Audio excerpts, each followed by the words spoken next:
जी बताएं, आपका टिकट हो गया श्याम सिंह जी, ये जानकारी मिली है, कब नामांकन करने जा रहे हैं? देखिए, मैं बड़ा सौभाग्यशाली हूँ कि आज जो रात बीती है, 1 बजे रात को माननीय बहन जी ने मुझे टेलीफोन किया और अपने आशीर्वाद से नवाजा कि आपको मैं फिर जौनपुर संसदीय क्षेत्र से पार्टी का उम्मीदवार बना रहा हूँ, अपने कागज़ वगैरह तैयार कर दो। तो मैं आज तो सुबह निकलने वाला था बाहर के लिए, लेकिन इस संयोग की बात है कि उनका टेलीफोन आ गया रात को, तो मेरे सब पेपर्स वगैरह तैयार हैं।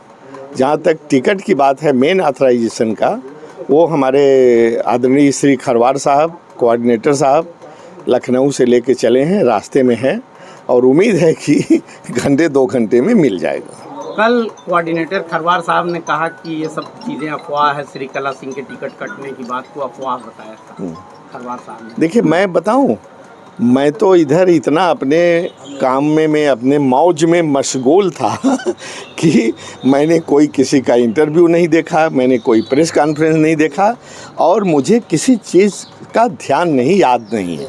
याद नहीं क्या, कोई मेरे ध्यान में ही नहीं आया। जब न मैं अखबार पढ़ पाया, न कोई मोबाइल व्हाट्सएप देख पाया।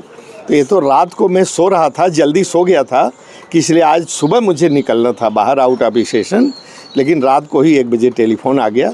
तो मैंने अपना दौरा स्थगित करके अब कुछ दिन आप लोगों के साथ इधर चुनाव क्षेत्र में लगूंगा। तो कै बजे आज नामांकन करेंगे? मुझे उम्मीद है कि 1 बजे के पहले आ जाना चाहिए। मेरे कागज़ पत्र तैयार हैं और 1 बजे के आसपास नामांकन करूंगा। श्रीकला सिंह का टिकट कट गया?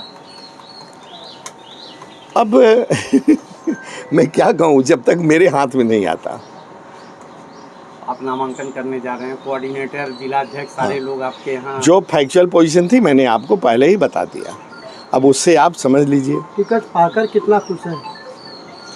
नहीं, हम बहुत खुश हैं। वैसे तो आपको मालूम है, आप लोगों के सामने कुछ चंद महीनों पहले मैंने चुनाव न लड़ने की घोषणा कर दिया था, लेकिन मैंने कहा था कि जब तक कोई व्यक्ति, कोई पार्टी मुझे ज़्यादा जोर नहीं देगा तब तक मैं चुनाव नहीं लड़ता। लेकिन माननीय बहन जी का जो मुझे टेलीफोन आया, उन्होंने कहा कि आपको लड़ना है, उनकी तरफ से ही आया, तो आप समझिए कि मैं कितना सौभाग्यशाली हूँ।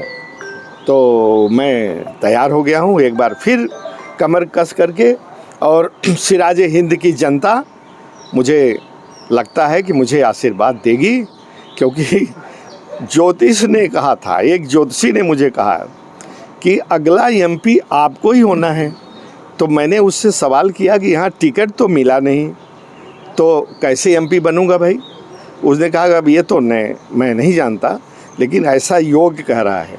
और कल जब शाम हुई, फिर मैंने टेलीफोन किया कि कल तो 6 तारीख लास्ट डे है नॉमिनेशन की। बोले कि अब क्या होगा मैं नहीं कह सकता, और लेकिन 5 और 6 की रात को मुझे वो टेलीफोन आ गया है, इसलिए मुझे उसकी बातों में बहुत विश्वास हो गया है। जो उसने कहा है, हमने ये भी कहा कि जौनपुर का इतिहास रहा है कि कभी एक आदमी दोबारा नहीं हुआ कंसेक्यूटिव टर्म में।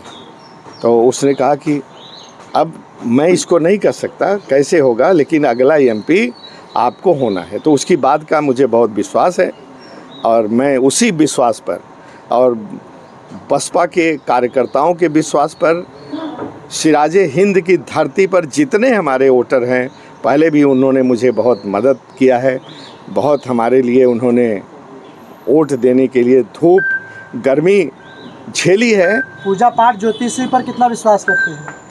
देखिए, अब तो कुछ हो गया है मुझे।